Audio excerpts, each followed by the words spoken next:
La pénible. Toute ressemblance avec un personnage existant n'a absolument rien de fortuit. Cet individu existe. Je l'observe depuis de longues années.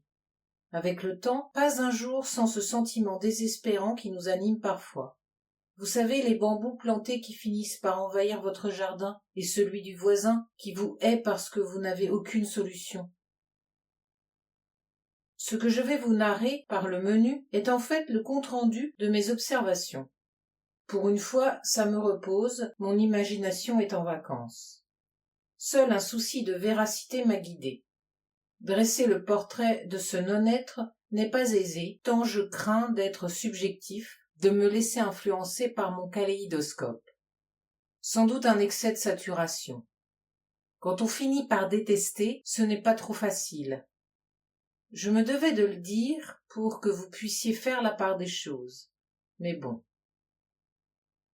Un temps velléitaire, puis médicament aidant, aboulique, obsessionnel, sa simple présence est devenue pénible pour presque tous. Jusqu'à son conjoint, incapable à présent de cacher son agacement, ou sa famille qui la tolère mais ne l'écoute plus. Sans oublier ses collègues qui lui cherchent des placards pour ne plus l'entendre, et ses amis devenus anciens puis disparus.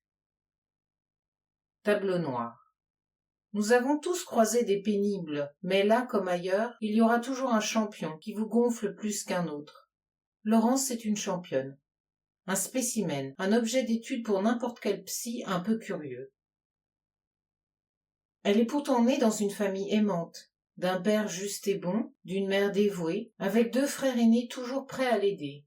Elle a grandi dans un cocon où le partage, le don de soi, l'altérité coulaient de source. La part de haine a dû lui manquer.